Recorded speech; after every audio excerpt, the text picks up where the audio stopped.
வணக்கம். சிதைக்க உணவே மருந்து, மருந்தே உணவு. தினமும் காய்கறிகள், கீரைகள் சாப்பிடுங்க அப்படின்னு சொல்லிக்கிட்டே வரோம். இதெல்லாம் சாப்பிட்டா நமக்கு நோயில்லா வாழ்வு கிடைக்கும் அப்படின்னு சொல்லிட்டே வரோம். இதை ப்ராக்டிக்கலி முடியுமா அப்படின்னு நம்ம கேட்டோம் அப்படின்னா, அதுக்கு பதிலா இந்த அ உரைய வச்சுக்கலாம். இன்னைக்கு தெரிஞ்சுக்கலாம் நம்ப.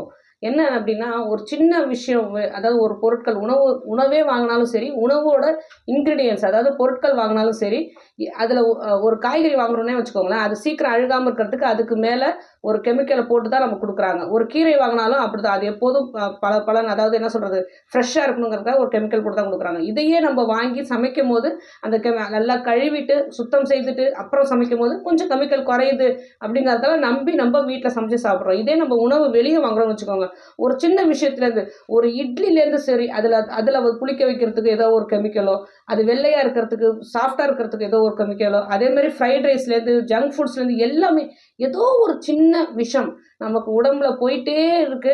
அது அது ஒரு குழந்தைகள் ஸ்கூலில் ஆரம்பித்து கேன்டீன்லேருந்து காலேஜ் கேன்டீன்லேருந்து நம்ம வெளியே வேலைக்கு போகும்போது ஏதாவது இன்றைக்கி செய்ய முடியல ஏதாவது சாப்பிட்றதுலேருந்து எல்லாமே இப்படியே நம்ம சுற்றி உள்ள சூழ்நிலைகள் ஃபுல்லாகவும் ஃபுல் பியர் ப்ரெஷர் அப்படின்னு சொல்கிறாங்க. ஏன்னா மற்றவங்க எல்லாரும் வெளியே வாங்கி சாப்பிட்றாங்களே, நம்ம மட்டும் ஏன் வெளியே வாங்கி சாப்பிடல அப்படிங்கிற குழந்தைகள் கேள்வியிலேருந்து பெரியவங்கள் கேள்வி வரைக்கும் இது எல்லாமே எங்கே கொண்டு போய் விடுது அப்படின்னா, காலேஜ் முடிஞ்ச உடனே சின்ன சின்ன பிரச்சனைகள் ஆரம்பிக்கும் நம்ம குழந்தைகளுக்கு.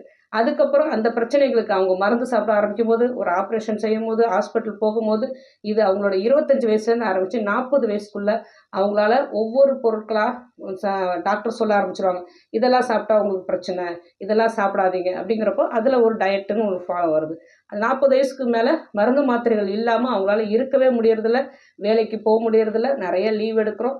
ஸோ நம்மளோட கெரியரில் இந்த நிறைய பிரச்சனைகள் வரும். இதை நம்மளை பார்த்து நம்ம குடும்பம், நம்ம குழந்தைகளும் நம்ம போகிறோம் அப்படிங்கிறதால தான் குழந்தைகள் கேட்குது. நம்ம குழந்தைகள் கேட்குதுங்கிறதுக்காக தான் நம்ம வெளியே போய் சாப்பிட்றோம். இது எல்லாமே ஒரு சர்க்கிள் மாதிரி, சைக்கிள் மாதிரி திரும்ப திரும்ப திரும்ப வரும்போது நம்மளோட வாழ்க்கை ஒரு 50 வயசில் ஒரு நோயாளியாகவே முடிஞ்சிருது. ஒரு ஆணுக்கும் சரி பெண்ணுக்கும் சரி ஒரு குடும்பத்தில் இருக்கிறாங்க அப்படின்னா, இல்லை குழந்தைகளுக்கே உடம்பு சரியில்லாமல் போகுது அப்படின்னா, அந்த ஃபுல் குடும்பமுமே பாதிக்குது இல்லையா?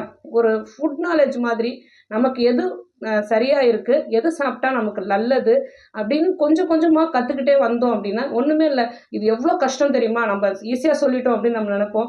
ஒன்றுமே இல்லைங்க. தினமும் சாப்பிட்றவங்க ஆல்டர்னேட்டிவ் டேஸ் ஒரு நாள் விட்டு ஒரு நாள் வெளியே சாப்பிட ஆரம்பிக்கலாம். ஒரு நாள் விட்டு ஒரு நாள் வெளியே சாப்பிட்றவங்க வாரத்துக்கு 2 முறை வெளியே சாப்பிட ஆரம்பிக்கலாம். வாரத்துக்கு 2 முறை சாப்பிட்றவங்க வாரத்துக்கு 1 முறையாக மாற்றி, வாரத்துக்கு 1 முறையாக உள்ளதை மாதத்துக்கு 2 முறையாக மாற்றி, மாதம் 1 முறை, இது மாதிரி நம்மளோட கிரேவிங்ஸ், நம்ம உணவு மேலே உள்ள ஒரு அன்பை எப்போ காமிக்கணும் அப்படின்னா, நம்ம உடம்பு நல்லா இருக்குமா, இன்னர் ஆர்கன்ஸ் எல்லாம் சரிதாக செயல்படுமா, நம்ம ஒரு நோயில்லா வாழ்வு வாழ முடியுமா அப்படின்னு யோசித்து இதை தள்ளி போட்டுக்கிட்டே வந்தோம் அப்படின்னா, ஒரு பேஷண்ட் சொல்லிகிட்டே இருந்தாங்க. ஒரு 1.5 வருஷம் கழித்து பார்த்தோம். கிளினிக் வந்தாங்க. ஜஸ்ட் ஒரு ஆர்த்தோ ஆயில் வாங்குறதுக்கு தான் வந்தாங்க. 21 கிலோ உடல் குறைச்சிட்டேன் அப்படின்னு சொன்னார். ஏன்னா வேலைக்கு போகிற அவசரத்தில் அங்கங்கே தான் என்னென்ன கிடைக்குதோ ஃபுல்லாக எல்லாம் வெளியே தான் சாப்பிடுவேன். நல்லா நான்வெஜ் சாப்பிட்றவர், நிறையா என்ன வேணாலும் நினச்சி சாப்பிட்றவர். அவ்வளோ பிரச்சனை இருந்தது. எல்லாமே மருந்து சாப்பிட்டு அவர் வேறு ட்ரான்ஸ்ஃபர் வாங்கிட்டு வேறு வெளியூருக்கு போகும்போது எல்லாமே மெஸ்ஸில் சாப்பிட்டேன். ஃபுல்லாக நான்வெஜ்ஜை நிறுத்திட்டேன். வெஜிடேரியன் சாப்பிட ஆரம்பித்தேன் 3 வேளையும். இப்போ ஃப்ரீயாக இருக்குது. இப்போ 1.5 வருஷம் கழித்து வீட்டுக்கு வந்திருக்கும் போது எங்கள் வீட்டில் குழந்தைகள்லாம் வெளியே வாங்கி ஜங்க் ஃபுட்ஸோ சரி ஏதோ ஒரு பிரியாணியோ வாங்கி சாப்பிடும்போது, உங்களுக்கு பார்க்கும்போது இதை சாப்பிடணும்னு தோணலையா அப்படின்னு கேட்டாங்களாம் அவங்க வீட்டில் உள்ளவங்க. இல்லை எனக்கு சுத்தமாக தோணலை, இதை பார்க்கும்போது வெறுப்பு தான் வருது. ஏன்னா எனக்கு உடம்பு 21 கிலோ குறைஞ்சிடுச்சு, உடம்பு லேசாக இருக்குது, எந்த பிரச்சனையும் இப்போ என் உடம்புல இல்லை. ஸோ என் உடம்புக்கு என்ன தேவை அப்படிங்கிறது எனக்கு தெரியுது தெளிவாக. ஸோ இந்த ஃபுட்டெல்லாம் பார்க்கும்போது எனக்கு சாப்பிடணும்னு தோணலை, வெறுப்பு வருது அப்படின்னு சொல்கிறாங்க. இதுதான் வாழ்க்கை. நம்ம நல்லா இருந்தால் மட்டும்தான் நம்ம குடும்பம் நல்லா இருக்கும். ஸோ இந்த ஃபுட் நாலேஜ் வந்துருச்சு அப்படின்னா, உணவை பற்றி நம்ம எல்லாமே தெரிஞ்சுக்கிட்டோம் அப்படின்னா, உணவு மேலே நமக்கு அதாவது கெட்ட உணவு மேலே நமக்கு அன்பு வராது, வெறுப்பு தான் வரும். நல்ல உணவு நமக்கு ஒத்துக்குது அப்படிங்கிறப்ப நினைக்கும் போது நமக்கு ஒரு நோயில்லா வாழ்வு சீராக போயிட்டே இருக்கும். நம்ம நல்லா இருந்தால் தான் குடும்பம் நல்லா இருக்கும். சொசைட்டியும் இந்த ஃபுல்லாக நம்மளை சுற்றி இருக்கிற அவ்வளோ பேரும் சொசைட்டியாக மாறும்போது அந்த சொசைட்டி ஏற்படுற ஒரு ப்ரெஷரால் தான் நம்ம தப்பான வழிக்கு போயிட்டே இருக்கோம். ஒவ்வொரு தனி மனிதனும் மாறும்போது குடும்பம் மாறும், குடும்பம் மாறும்போது சொசைட்டி மாறும்.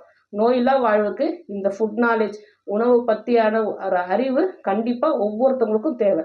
ஆரோக்கியமே வாழ்வோம். வேறு எதை பற்றி பேசணும்னு நீங்கள் நினச்சாலும் சரி தாராளமாக கமெண்ட் பண்ணுங்கள். உங்களுக்கு எந்த நோயாக இருந்தாலும் சித்தா கேரை அணுகுங்க.